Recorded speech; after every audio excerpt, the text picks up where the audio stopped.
Bismillahirrahmanirrahim. Alhamdulillahilladzi amarana birridha wal muhasabah wa adkhala man syaa min ibadihi al-jannata bighairi hisabi wala fitnah. Asyhadu an la ilaha illallah wahdahu la syarika lah wa asyhadu anna sayyidana Muhammadan abduhu wa rasuluhul maghfuru lah. Allahumma salli wa sallim ala sayyidina Muhammadin ar-ra'ufir rahim bil ummah wa ala alihi wa sahbihi wa dhurriyyatihi wa man salaka maslakah. Salatu wa salaman daimaini bidawami mulkillah wa bi'adadi ma wasi'ahu ilmullah. Amma ba'du.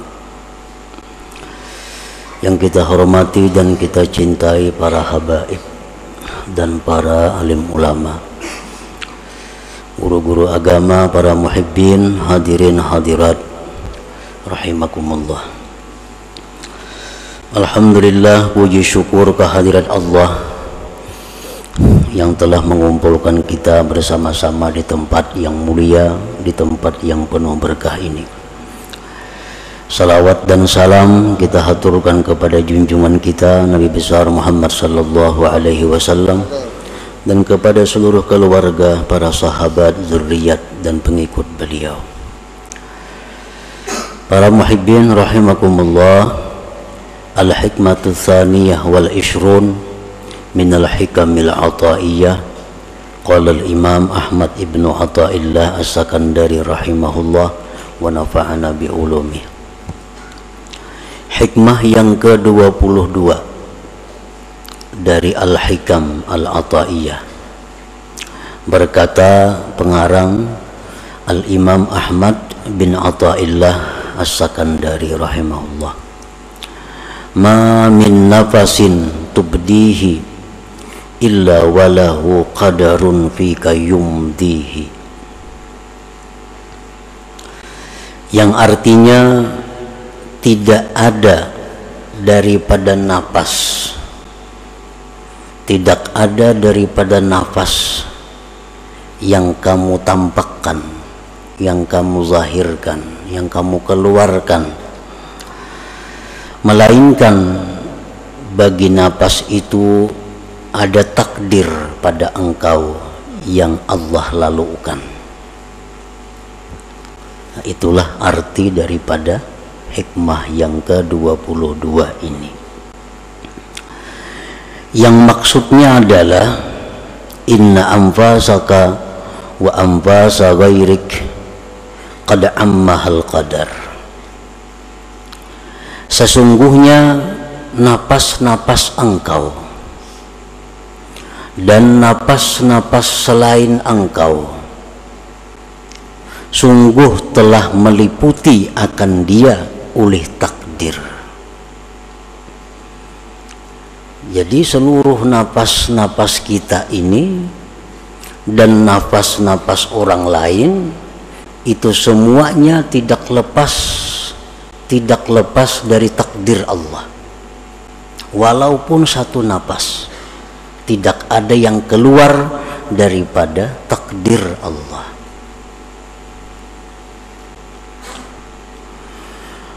Wala yasduru minka wa min ghairik illa ma sabaqa bihi ilmuhu wa qada'uhu subhanah. Dan tidaklah timbul napas engkau,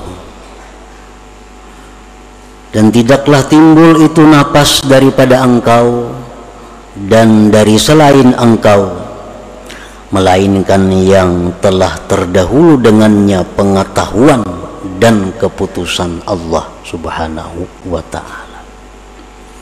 Artinya seluruh napas kita ini dan napas orang-orang lainnya itu sudah dahulu kala diketahui oleh Allah dan sudah dahulu kala ditentukan oleh Allah subhanahu wa ta'ala. Falazimaka an tarda bi qada'ihi wa qadarihi, maka wajiblah engkau bahwa ridha dengan keputusan Allah dan takdir Allah itu. Wajiblah engkau ridha dengan apa-apa yang ditentukan dan ditakdirkan oleh Allah. Wa haqiqatur ridha an la ta'tarida 'ala Allah subhanahu wa ta'ala, dan bermula hakikat ridha itu adalah bahwa engkau tidak mengiktirad, bahwa engkau tidak membahas, bahwa engkau tidak menentang apalagi marah atas Allah subhanahu wa ta'ala. Nah, para muhibbin rahimakumullah, orang yang marah kepada Allah berarti adalah orang yang tidak ridha dengan Allah. Bisakah manusia, bisakah kita ini marah kepada Allah? Allah di akhirat nanti akan menanyakan kepada kita, wahai Fulan bin Fulan, engkau pada hari anu, jam anu, kenapa marah kepadaku? Wahai Fulan bin Fulan, engkau pada hari anu, tanggal anu, jam sekian, kenapa engkau mencela, mencaci makiku? Seorang hamba ini bertanya kepada Allah, wahai Tuhanku, aku tidak pernah marah kepadamu, aku tidak pernah mencaci makimu. Kata Allah, tidak, kau pernah marah kepadaku. Kapan kau marah kepadaku? Di waktu kau marah kepada hambaku. Kapan kau itu marah kepadaku? Di waktu kau marah kepada hamba-hambaku. Kapan kau mencaci maki aku? Ketika engkau mencaci maki hamba-hambaku. Nah, para muhibbin rahimakumullah, berarti kalau kita ini benci kepada hamba, kepada makhluk Allah, sama dengan benci kepada Allah. Kalau kita mencaci maki hamba Allah, makhluk Allah, pada hakikatnya kita mencaci maki Allah. Rasulullah SAW bersabda, la tasubbud dahra fa innallahu wad-dahru. Jangan kau mencaci maki terhadap masa. Jangan engkau mencaci maki keadaan-keadaan. Sesungguhnya Allah itulah yang mencipta keadaan-keadaan itu. Nah, para muhibbin rahimakumullah, sebagaimana dalam hadis disebutkan, Allah bersabda, Allah berfirman kepada hambanya, "Ya Tuhan, wahai Fulan, ini di akhirat, aku sakit, engkau tidak menjenguk aku. Wahai Fulan, aku lapar, engkau tidak memberi makan kepadaku." Ujar si hamba, "Ya Allah, bagaimana engkau itu bisa sakit? Engkau Tuhan." Kata Allah, "Hambaku itu sakit, tapi kau tidak membisuknya." Seseorang yang sakit itu adalah orang yang dikehendaki Allah sakit. Nah, kalau kita tidak membisuk dia, sama dengan tidak membisuk Allah. Kada mailangi Allah. Aku kelaparan, ya Tuhan, engkau kada memberi makani aku. Jadi kita, ya Allah, engkau Tuhan, mana mungkin lapar. Hambaku lapar, engkau tidak memberi makan dia. Nah, lapar itu adalah ciptaan Allah. Orang yang lapar, orang yang dikehendaki Allah. Kalau kita kada memberi makan kepada mereka, sama tidak memberi makan kepada Allah. Nah, jadi sangkut pautnya dengan yang kita baca ini adalah bahwa kita wajib ridha dengan apa yang ditentukan oleh Allah Subhanahu wa ta'ala, karena setiap napas kita dan napas selain kita itu pasti ada takdir yang meliputinya. Para muhibbin rahimakumullah, Allah Subhanahu wa ta'ala berfirman, "Wallahu khalaqakum wa ma ta'malun." Allah yang menciptakan kamu dan menciptakan segala perbuatan kamu. Itu Al-Quran. Bila mana kita belajar tauhid sifat 20 umpamanya, atau yang lebih tinggi daripada itu, kita mengenal tauhid af'al. Nah, kita mengenal tauhid af'al. Arti tauhid af'al itu apa? Mengesahkan perbuatan-perbuatan. Maksud mengesahkan perbuatan-perbuatan itu apa? Mengiktikadkan di dalam hati bahwa tidak ada perbuatan dalam alam semesta ini melainkan perbuatan Allah Subhanahu wa ta'ala. Nah, itu tauhid af'al. Kita wajib mengiktikadkan di dalam hati kita bahwa apa-apa yang berbuat pada alam semesta ini itu adalah perbuatan Allah. Kalau kita kada mengiktikadkan demikian, kita kada beriman. Nah, kita kada beriman, kita kada tergolong ashabul yamin. Seluruh perbuatan yang kita lihat, kita dengar di alam semesta ini adalah perbuatan Allah Subhanahu wa ta'ala. Nah, ini tauhid af'al ngarannya. Itu wajib kita mengiktikadkan itu di dalam hati. Nah, af'al ini, perbuatan ini asarus sifat, bekas sifat. Perbuatan itu adalah buahnya sifat. Dari sifat timbul af'al. Kita melihat tukang begitu pandai membangun sebuah bangunan, itu af'al tukang pada zahirnya. Nah, kehebatan tukang maulah bangunan itu tentu bekas daripada ilmu yang ada dalam dirinya.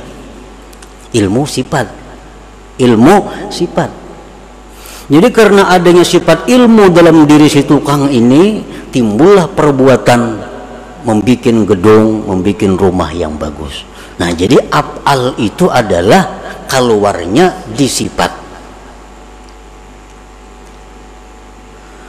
Nah, kita kembali bahwa seluruh perbuatan ini adalah perbuatan Allah. Seluruh perbuatan adalah perbuatan Allah. Dan perbuatan Allah itu, fi'il Allah itu bekas dari sifat Allah. Bekas dari sifat Allah. Dan sifat Allah itu banyak.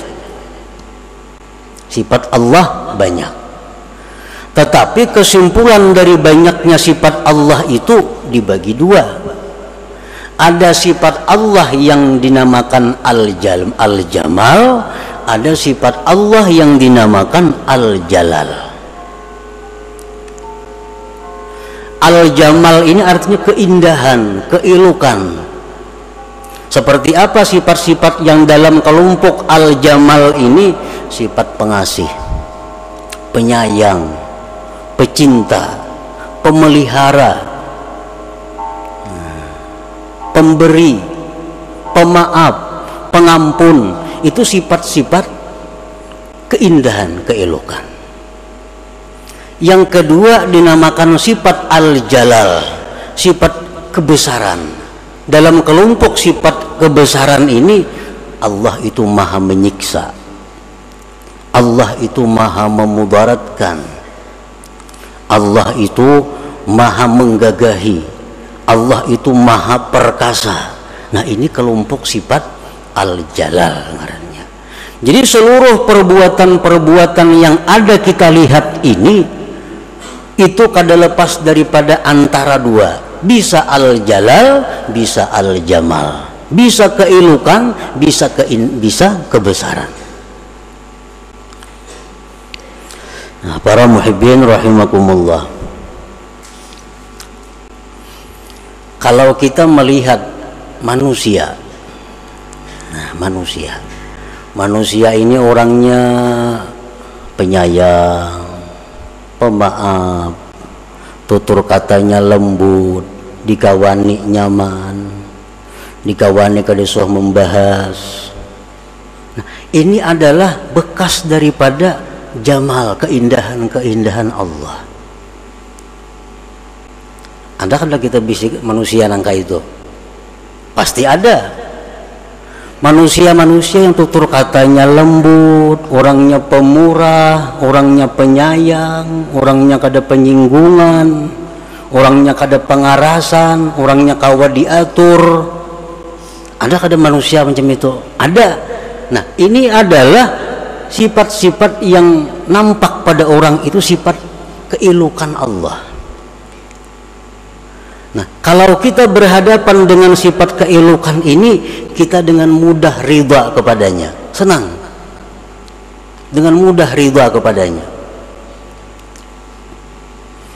Tetapi kita kadang-kadang ada berhadapan dengan perbuatan-perbuatan makhluk Allah yang merupakan sumbernya dari jalal kebesaran Allah.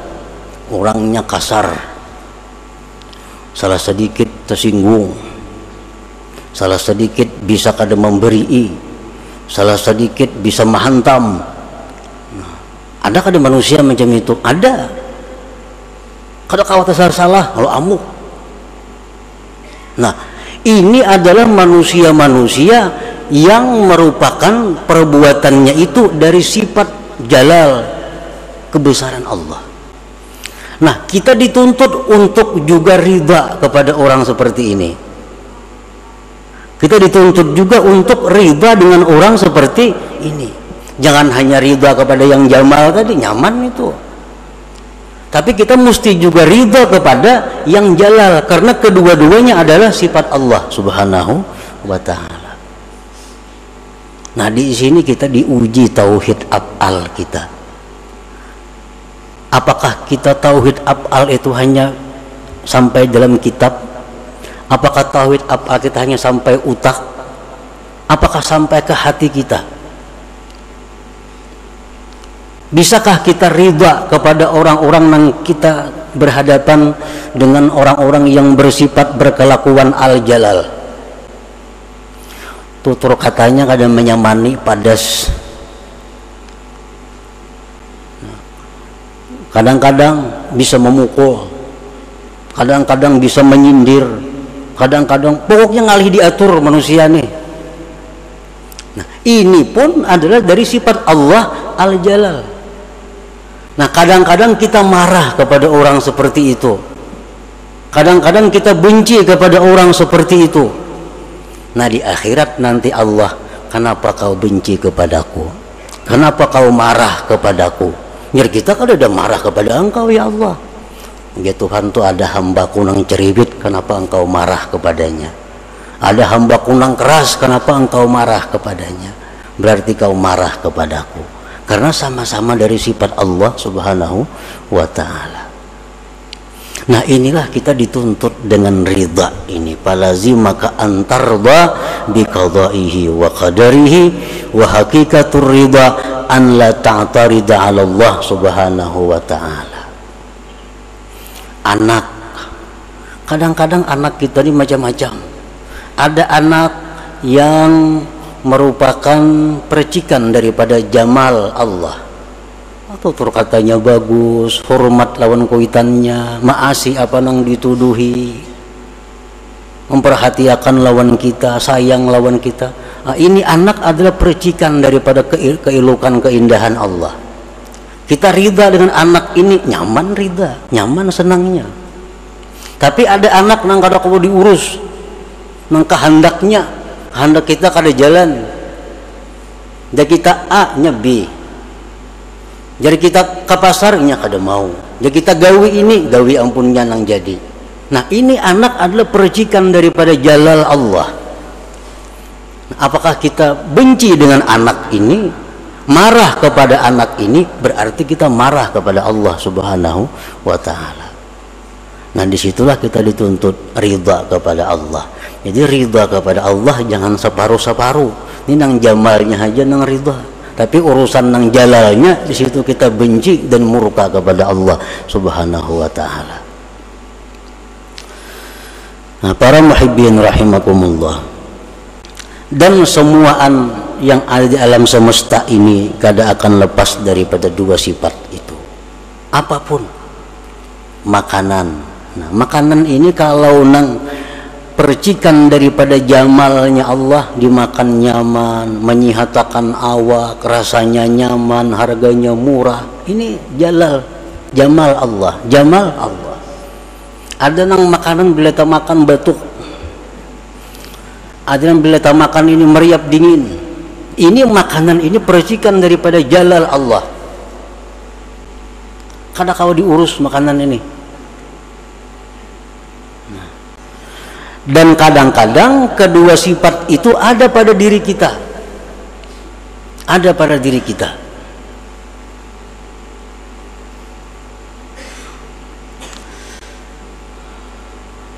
Nah, jadi jangan sampai engkau itu menentang atas Allah.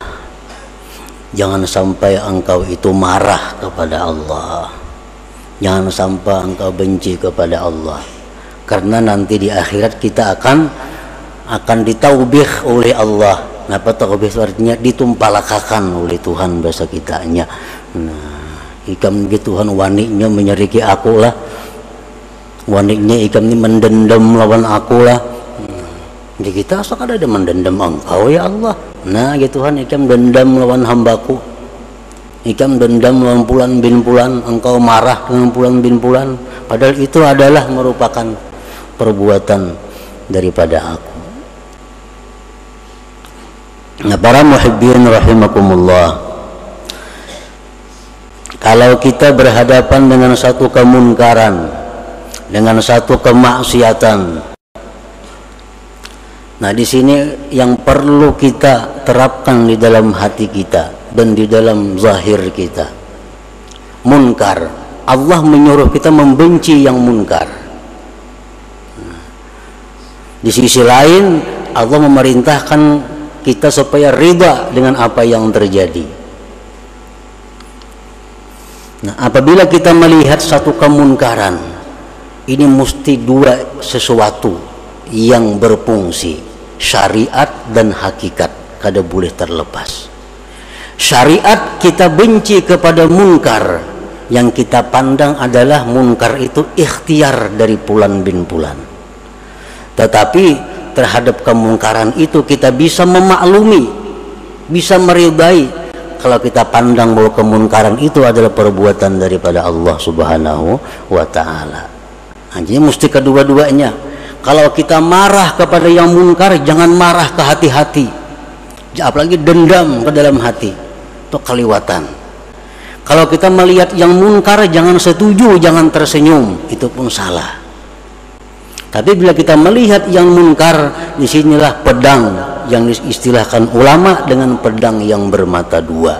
Satu pedang bermata syariat, dua pedang bermata hakikat. Syariat artinya kita mengeritik, kita merubah kemunkaran, memandang itu ikhtiarnya si pelaku munkar. Tetapi dalam hati kita bisa memaklumi, bisa meridai, karena itu adalah fi'il daripada Allah Subhanahu wa Ta'ala. Yang apa huruf nih? Ini nang batin dikalawarakan, melihat kemunkaran, tersenyum, ketujuh.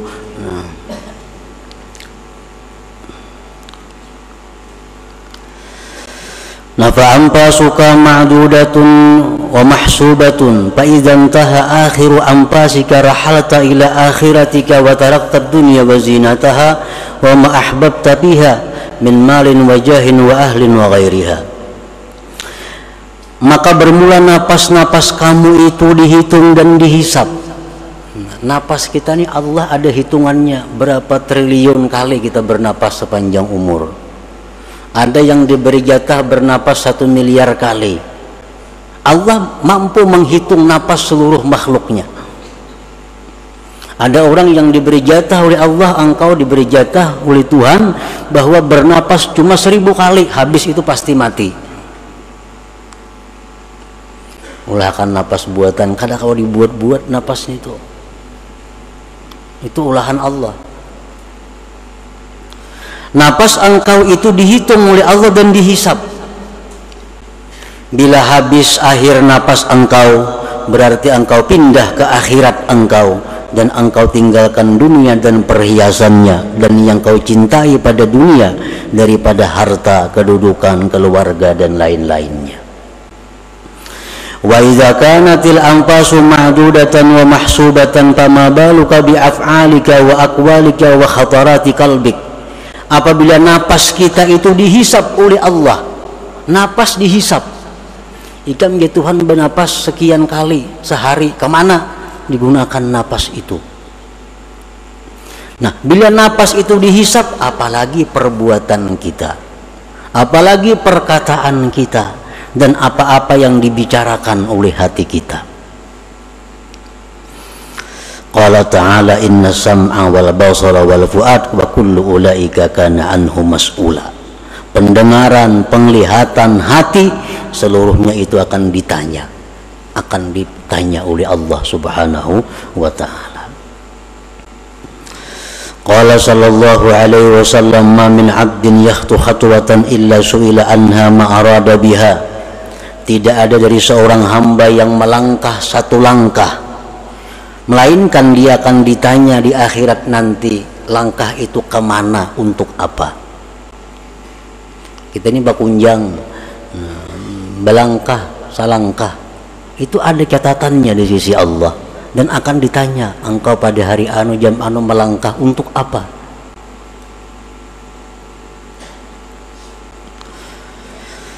Wa qala Rasulullah sallallahu alaihi wasallam idza kana yaumul qiyamah da'a Allahu bi 'abdin min 'ibadihi fayuqifuhu baina yadayhi fayas'aluhu an jahihi kama yas'aluhu an 'amalihi. Apabila hari kiamat terjadi, Allah memanggil dengan seorang hambanya dari hamba-hambanya. Allah dirikan hambanya itu di hadapannya. Allah tanya hambanya itu tentang pangkatnya, sebagaimana Allah menanya daripada perbuatannya. Nang pangkat-pangkat itu ditanya Allah juga. Kamu pangkat apa? Jabatan apa? Di mana kamu dapat jabatan itu, dengan jalan apa? Kamana kamu menggunakan jabatan-jabatan itu? Ditanya oleh Allah. Menjadi pembakal, jadi camat, apalagi bupati, apalagi nang ke atasnya, bukan inting, itu akan ditanya dengan jalan apa engkau dapat jabatan itu. Nah, dan kemana menggunakan jabatan itu, ditanya oleh Allah.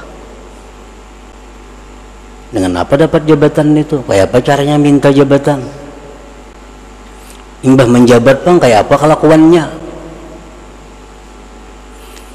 Nah, pejabat-pejabat yang paling celaka itu adalah pejabat-pejabat yang mempersulit umat Nabi Muhammad sallallahu alaihi wasallam. Pejabat pembakal kah? Jangan mempersulit. Bila mempersulit, Nabi kita mendoakan sulitkan mereka di akhirat. Bah, kalau sudah Nabi mendoakan itu sudah kiamat.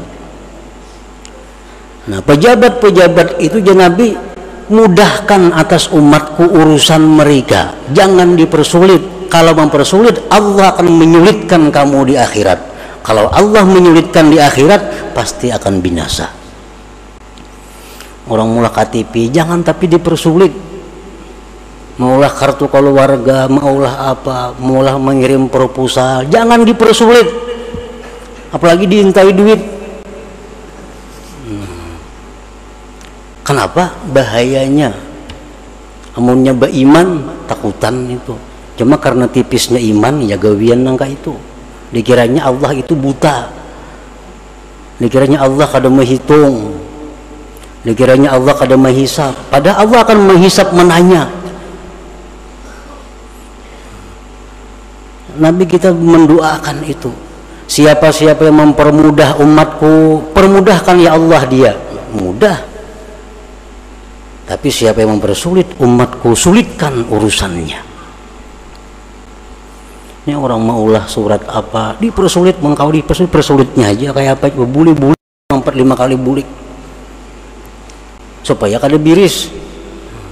Mestinya orang-orang diberi Allah jabatan itu, diberi amanah itu untuk mempermudah, mempernyaman umat Nabi Muhammad sallallahu alaihi wasallam. Mengatakan pembakal-pembakal, camat-camatnya, hendak selamatnya, hendak selamat. Jangan menyulitkan, jangan menyulitkan. Kenapa? Sebabnya ini mereka ini digaji oleh yang dipersulit ini. Mana orang sudah menggaji dipersulit pulanglah. Nah, itu yang Nabi kita marah besar kepada mereka itu.